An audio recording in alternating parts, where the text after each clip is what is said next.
So we don't know who the offensive coordinator is going to be for Michigan State just yet, but we do know one thing. He's going to have to give Alessio Milivojevic a lot of help before the season even starts.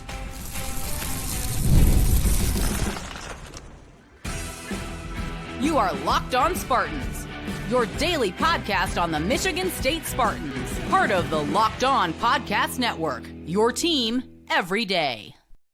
Today's episode of Locked On Spartans is brought to you by Game Time. Download the Game Time app, create an account, and use code LOCKEDONCollege for $20 off your first purchase. Spartan friends, Spartan family, Locked On Spartans listeners, thank you all so much for making Locked On Spartans your first listen every single day right here on the number one ranked Locked On Podcast Network. Please rate, review, subscribe, comment below your number one position you want addressed in the transfer portal when it opens up in a month. We still got quite some time, and in the midst of all that time, well, Michigan State still needs to hire an offensive staff, ideally, right? Coordinators, position coaches, all that good stuff. We're going to get through what kind of a task there is for this offensive staff here in a little bit. But, guys, I do want to tease what's going on in segment 2 and 3. That's right, 4-star quarterback, the one, the only, Kayd Coffman out of East Kentwood High School. He joins the show to talk about everything from his whirlwind up until signing day, what he's learned at East Kentwood. Guys, great chat with our guy Kayd Coffman coming up. But let's talk about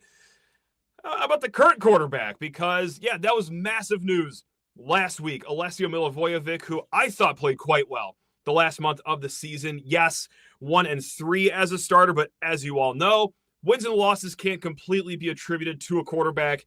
Because all that he did in the light of being sacked, 11 times in the last 4 games?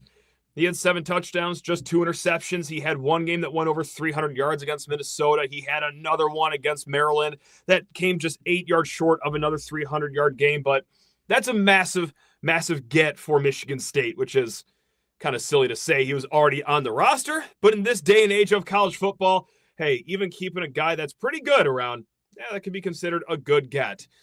Now, we don't know who the offensive coordinator is just yet, right? At the time of recording, at least, we have no idea who it's going to be, let alone who the quarterback coach is going to be or anywhere else or anyone else on the staff.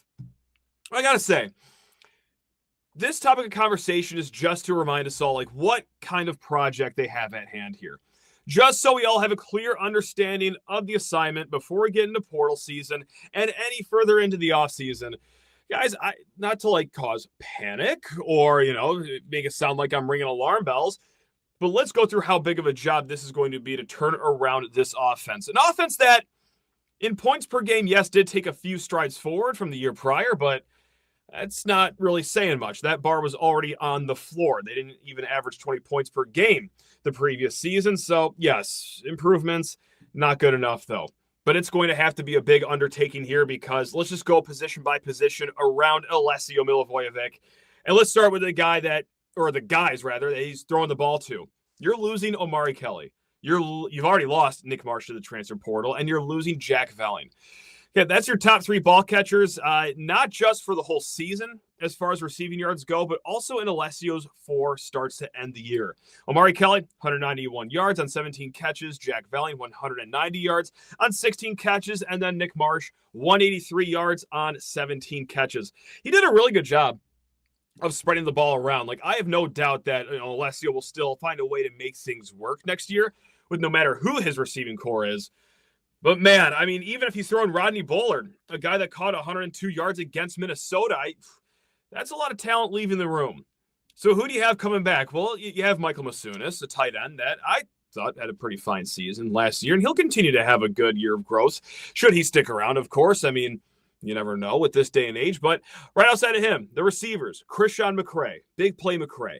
Okay, he's going to come back next year as the leading receiver as far as returners go. You got Evan Boyd, you have Charles Taplin, and then Braylon Collier, who didn't play much as a freshman, but hey, I like the prospect of that kid out of Sandusky. So what I'm going to do for each position here on offense is ask the question, can you upgrade?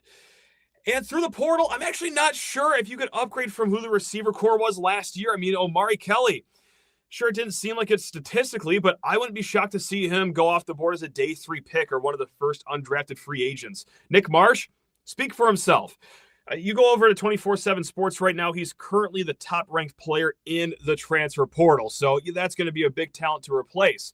And Jack Belling, I think Michael Masunas can step up right there in his spot, but nevertheless, guys, this is going to be a big undertaking to find a good receiver room, or at least one that was as close to as good as last year's was. Now, running back, we can go through this one a little quicker. Mekhi Frazier, okay, he's out. Eli Tolliver, he's also out. He ran out of eligibility, whereas Mekhi Frazier, he hopped in the transfer portal. Now you get Brandon Tollis back. Now he got 3.65 yards after contact per carry, which was good for 17th best in the Big Ten. And that's out of guys that carried it for at least 30 carries. I didn't have random guys that just ran the ball for 3 carries the whole season. Anyway, he was a pretty fine running back. Yards after contact, too, especially. And interestingly enough, Eli Tolliver was 3rd in the Big Ten in that stat, getting yards after contact at 4.3 yards per carry. Now, coming back, you got Jace Clarizio, the 4-star out of East Lansing High School. Didn't really play much last year. And then Zion Gifts, same to be said for him. Now, can you upgrade at the running back position from last year? No disrespect to the guys that have played, Eli Tolliver, Mekhi Frazier. But yes, because this is also a position group that's pretty robust in the transfer portal. So in theory, you can get a little better here. But it doesn't matter unless you get better at this next position. And guys, we got to talk offensive line. It cannot look the same that it did, not just all of last season, of course, but specifically that final month, where Alessio was absorbing 6 sacks in the first half of his first start against Minnesota. It eventually got better as the games got on. They ended with 0 sacks against Maryland, but still, boy, oh boy. Very pressure heavy, very sack heavy the last month of the season, but it's not just that. It's also getting a run game established for your quarterback. Now, who are you losing from this season? Matt Golden. That's your top pass blocker, second highest blocker in the run game behind Luka Vincic, according to Pro Football Focus. Transfer out of Wake Forest, I thought he was pretty good so far this season. Or I shouldn't say so far, the season's already over, but you get my point here. Now, you're also losing Gavin Brocious. He hopped in the transfer portal, made his announcement today. So outside of those guys leaving, I mean, you are returning some pieces, but it's a lot of question marks on their helmets too, right? Like Connor Moore, you feel okay about. I thought he played fine enough as a tackle, but my God, left tackle Stanton Ramil. He's going to bounce back from an injury. He played just 5 games this year, and even in those 5 games, was it really what you wanted to see out of the former 4-star? Luka Vincic, sure, he played pretty good in the few games that he was available for, and then, well, yeah, catastrophic knee-ending injury, or season-ending knee injury. How's he going to bounce back? Just like Christian Phillips, okay? He's going to bounce back from injury, too. You got young guys that got a lot of reps late in the season, like Rustin Young, Rakeem Johnson. Didn't look great for them, but it is possible, very possible, for an offensive lineman to struggle in their youth in college and then come back and be competent. If not, maybe even good. So I'm not writing them off yet. It's just we don't know what kind of a player we're going to get as they come in as sophomores, redshirt sophomores, for example. And then former 4-star Andrew Dennis, he barely played this year. So, guys, it's a lot of question marks on the offensive line, man. Can you upgrade at the offensive line? Well, sure, you just go out and buy a few starters, right? It's just that easy in the transfer portal. Michigan State's done it, actually. Like, they've done it with Matt Golden, for example, Luka Vincic, Connor Moore. They even did it last year with Luke Newman out of Holy Cross, but yes, they have done it here and there. But, God, you know who else needs starting offensive lineman, upgrade on their offensive line? Every other Power 4 team in the country is going to be looking. So, yes, while we're celebrating this massive pool of money Michigan State just got last Friday, they're going to have to use a lot of it to buy some starting caliber players. It's going to be a big job for Pat Fitzgerald, whoever the offensive line coach is, the offensive coordinator, of course. And really quick at the end here, tight end. Michael Masunas, he comes back. I feel decent enough about that. Kai Rios, the Indiana State transfer who had a cameo touchdown last game. Sure, he comes back. But yeah, I'm jazzed about Alessio Milivojevic. I cannot wait to see who the offensive coordinator is. But man, let's all level set here. This is going to be a big job and a very, very important transfer portal window coming up in January. So, guys, we're going to be joined by Kayd Coffman here in a little bit. I am going to go through a few transfer portal news and notes before this chat. But guys, before all of that, before I even open up my mouth about the transfer portal, guys, let's get talking about a great holiday gift that is Omaha Steaks. And just like I said, guys, it's the holiday season. And, well, there's two big goals when the holiday comes around, right? Feeding people well and finding gifts that they're actually going to love. And when you want both handled in one move, well, yeah, it's Omaha Steaks. That is the way to go from hosting to gifting. They deliver the world's best steak experience right to your door. Because, well, during their Sizzle All the Way sale, you can stock up and save in a massive way, guys. 50% off site-wide at omahasteaks.com. And it gets even better. Locked On College listeners get an extra $35 off with code COLLEGE at checkout. Guys, you already know what you're going to get from Omaha Steaks, right?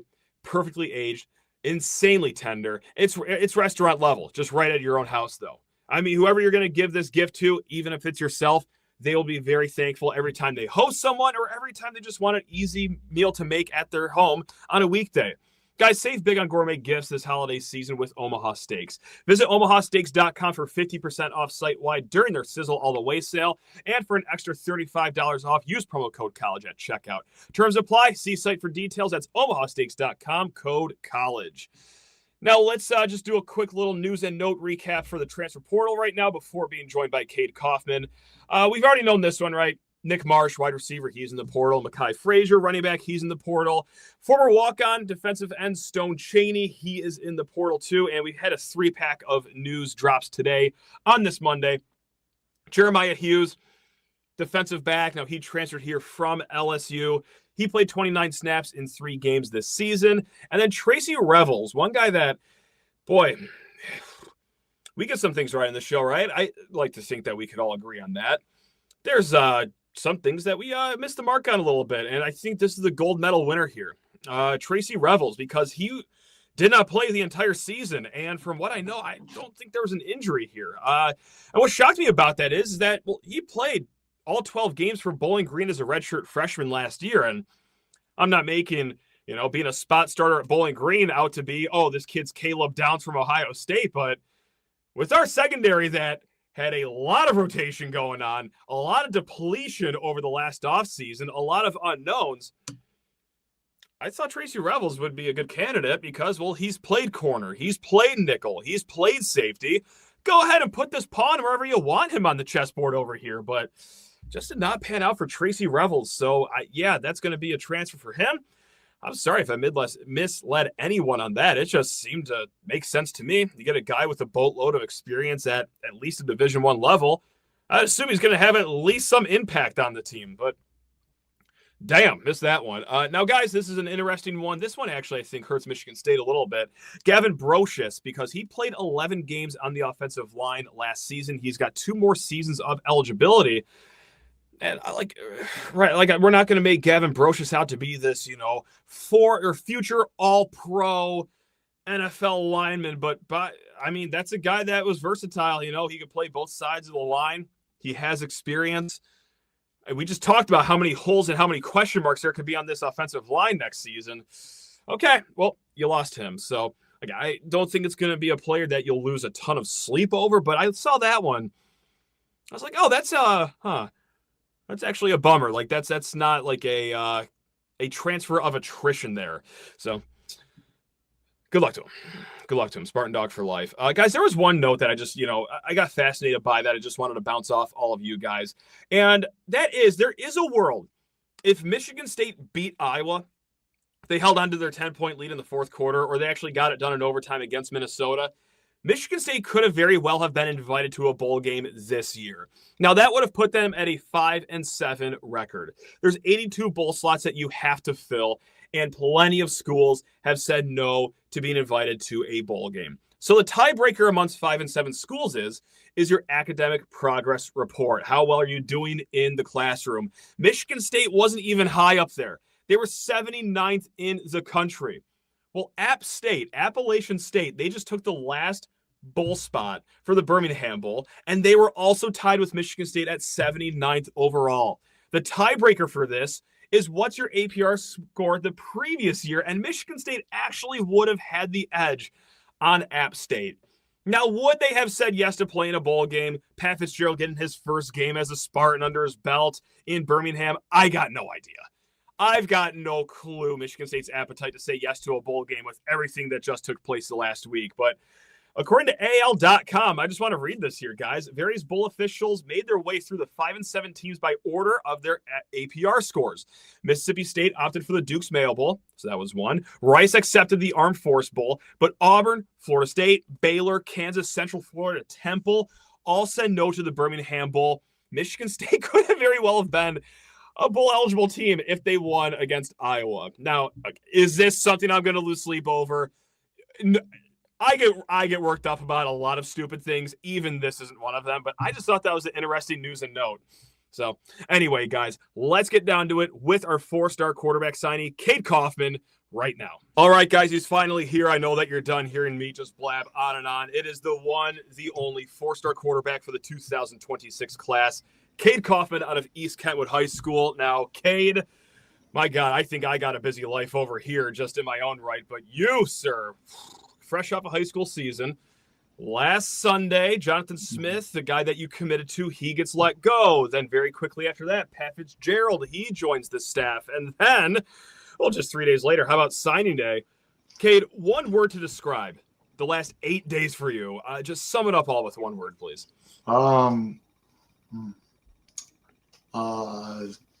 Historic. Sure. That's kind of the way to, no matter what happens in this whole journey, it's going to be something I remember and tell the kids and how this whole story went down. And, we talk about busy lives. I can't imagine what Coach Fitz is going through. Yeah. My God. Seriously. Both are kind of dwarfed in what's going on in his life. So, it's been good. And, grateful that I have this amount of stressors in my life. Let's talk about, kind of just both your lives right here. Pat Fitzgerald, Kade Coufman, because obviously the news all breaks on Sunday. And then very quickly it's rumored that Pat Fitzgerald's going to be the guy.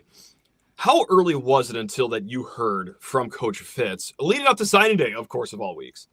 Yeah, so once he got hired, he was immediately getting on and starting to call the commits. And, he called me, missed the first call. So I had to wait a little bit later into the night. But, we talked. Well, he got hired Monday. So later Monday night around like 8 o'clock, it was the first time we talked. And I got off the phone and just ready to roll, like go through a wall for that guy. And, just the energy he has, brings it. And you can just tell even from a short conversation where it's talking to the screen, like you just feel the energy, you get uplifted, and, it's contagious. And I think it's going to be fun to go play for him. Was there something that he said specifically that really resonated with you, where you said, okay, like I'm staying here in East Lansing? Yeah, I kind of made my decision beforehand. Like I was going to be here no matter what. Gotcha. Just going through the season and kind of praying on it. But what reassured me about who he is just being able to talk with him. Like there was nothing where it's like, oh yeah, this is the thing that wants to make me stay. It's just how he carries himself in general. How he it's contagious energy, like I said earlier, and that's that's what I want. And I think we're gonna gel really well, and I think we're gonna try and bring this thing back. He's already gelling really well with the fan base here. I can only imagine what it means for the players that actually, put the shoulder pads and helmet on every single Saturday. So that's great that you guys got a great leader right there. Now, it's no secret that obviously some programs reached out just during your whole recruitment process, even after you committed to Michigan State. But without getting into too much hot water, you don't have to name drop any schools, should there be any. But from Smith getting fired on Sunday to signing day, did any programs stick their head out and say, hey, Kade, what's up, man? Or was it kind of silent in that regard? There was really more a couple weeks before that. Obviously, when this thing started getting a little hot water, there was a couple schools that came through. Obviously, just talking to me, seeing where my head was at, seeing where the future was, and it was obviously a lot for me to handle too. Just going through that process, it wasn't looking good, and I had to go back and go to the drawing board and pray on it. And then I think the first thing in my life where I truly felt the Holy Spirit talk is through this decision. And, even just being in the place, that's what I talked about. I was going to be here no matter what. And it was about a 5-minute conversation with my mom about it. And then I was like, yeah, I'm going to be here. This is the place where I think I can go become a better man and, the rest of my future in these next 4 to 5 years. So, it was obviously a lot with all those schools coming in, but it ended up being, this being the best place no matter what was happening, the football side. More to come with our guy, Kade Coffman, but first, guys, need to talk your ears off about Game Time, which could actually be, in my opinion, a great holiday gift this season. Let's say there's a Spartan in your life, or let's say it's just you, the one in the mirror that you see every day. You want to give them something great for Christmas.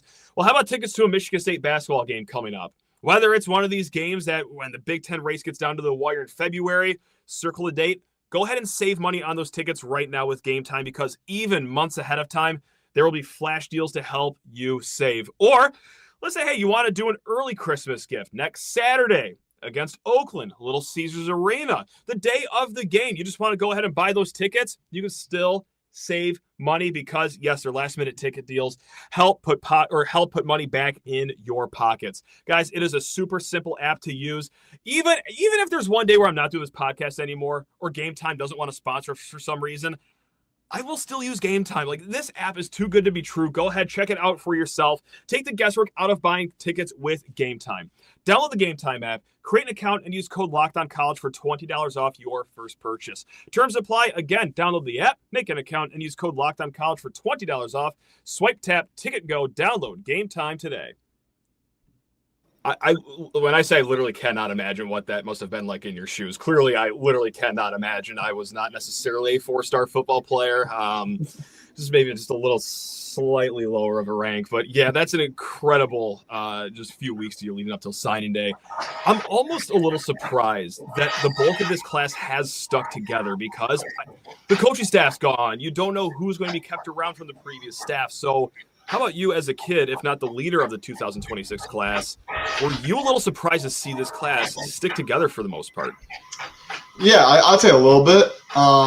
Just because of how it was looking with, a lot of these guys, they're not from always around here. Like they don't right. feel the energy that this place has. And, obviously I thought there was going to be some just with how I was talking with my quarterback coach, just how that future was going to look. But yeah, obviously it was kind of shocking, but I think a lot of it was, Coach Fitz getting on the phone with these guys. Each one of them that I talked to immediately after that was like, have you talked with him yet? He's like, no, I'm kind of uncertain. And then after you got off the phone, he's like, yeah, this is the guy I want to go play for. And like that, I think it's apparent when you look at some of the guys that signed, and even Colin moving up from signing in February to signing this week. That was massive, by the way. Did you have to do any recruiting in your own? Were you bothering him, or was it kind of a situation where you step back and you just let everyone figure it out on their own? Yeah, I was just asking him where his head was at, and I want the best for him. And yeah, I built a little bit of a relationship with him over these past 6 months since he committed. So I obviously wanted the best for him and his future. Just seeing where his head was at, because I know he had a good relationship with Coach M, and there's no certainty that he's going to be there. So I was just like, how does that kind of affect where you're at? Like, I don't know anything, and we're kind of just going to go through this thing together. But, obviously he got on the phone with Coach Fitz, and, we see what happened on Friday. Well, already seemed like a good teammate to me, to the rest of the 2026 class. Now, I mean, you're coming in here, you already know this. I'm not telling you any secrets here, but, there's some good hype around Mr. Kayd Coffman, I would say. I just saw this not too long ago on your own Instagram story that Rivals ranked all the quarterbacks in the class. Now, you came in at number 18, number 4, if you count just the Big Ten quarterbacks. Like, how sick is that to look at? Like, that's got to be so cool, right? That's my question. It's just, how cool is that to see you just have that much fanfare going in? Yeah, it's cool. Obviously, I don't think I'm the 18th best quarterback in the nation. I truly think those guys kind of have blinders on, personally. But okay, it's cool to see. You kind of dream about that as a kid, but obviously there's work to be done.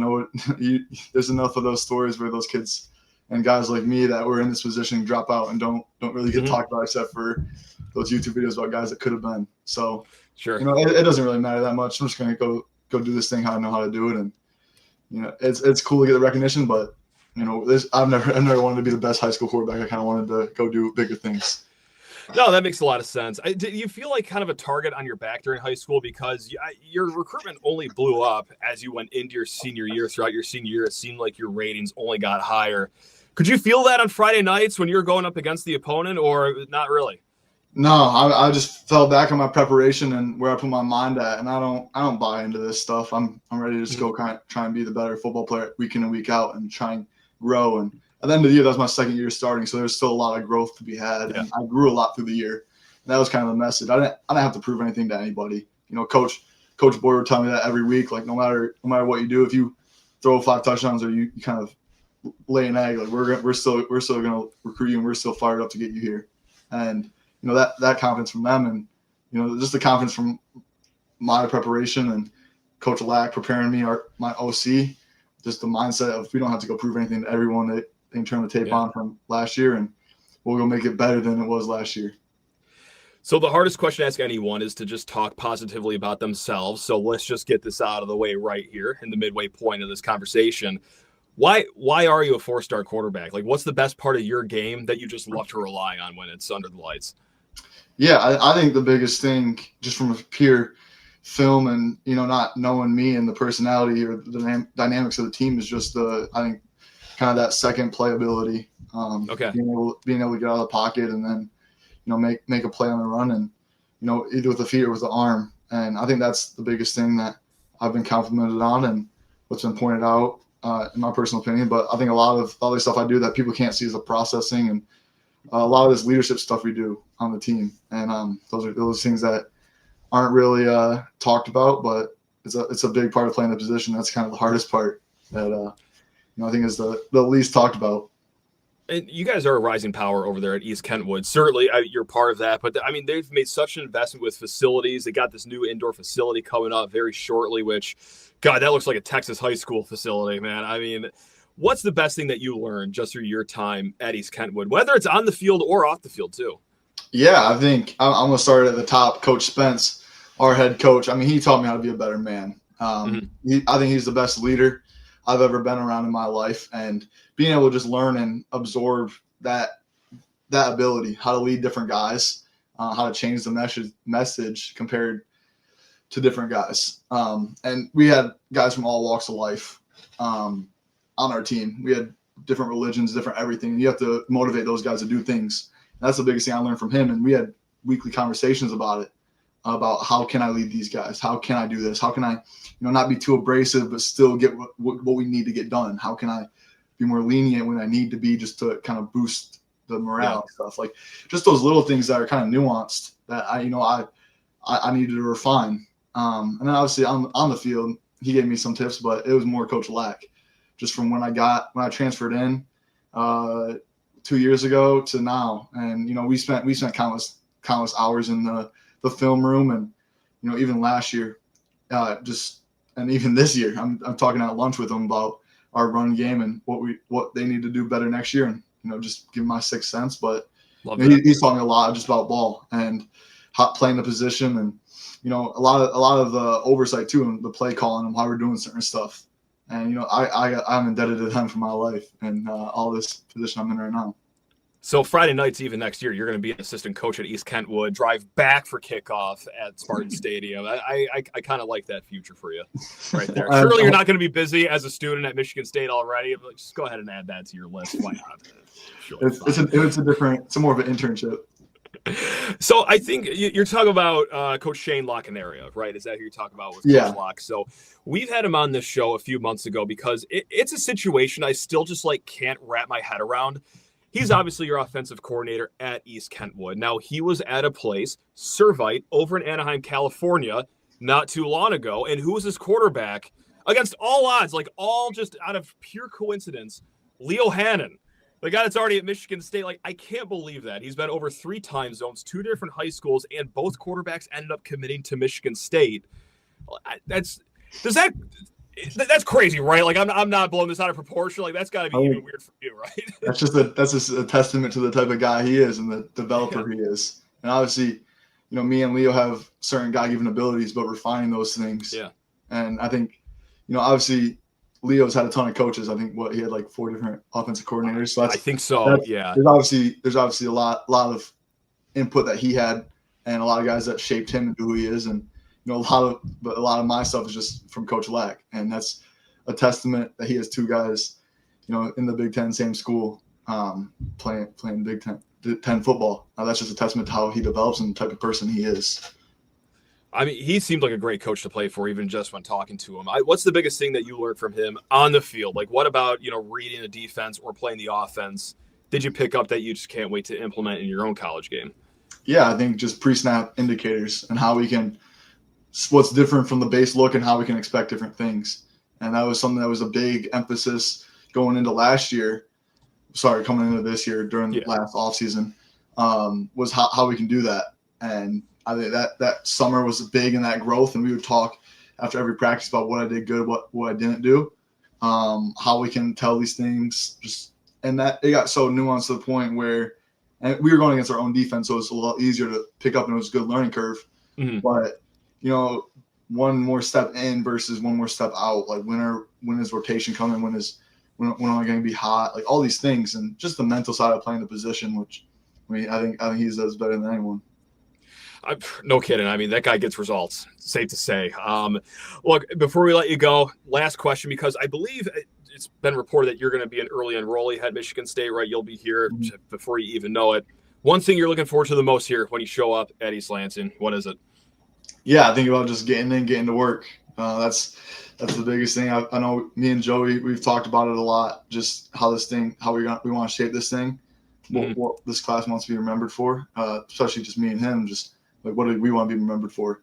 And, a lot of this is that work, and, we're ready to just go get in there and grind and do what it takes, and be around a ton of smart people that can help us make that happen. Yeah. That's right. Well, hey, okay, this has been awesome chatting with you. Glad that Spartan Nation's got to know you a little bit better here. So thanks a lot for carving out time again in your crazy life that you've lived the last month here. I mean, that's just, my goodness gracious. I remember being moderately busy when I was in high school. Nothing close to this, though. Good God, man. So much appreciated, kid. Absolutely. Thank you for having me on.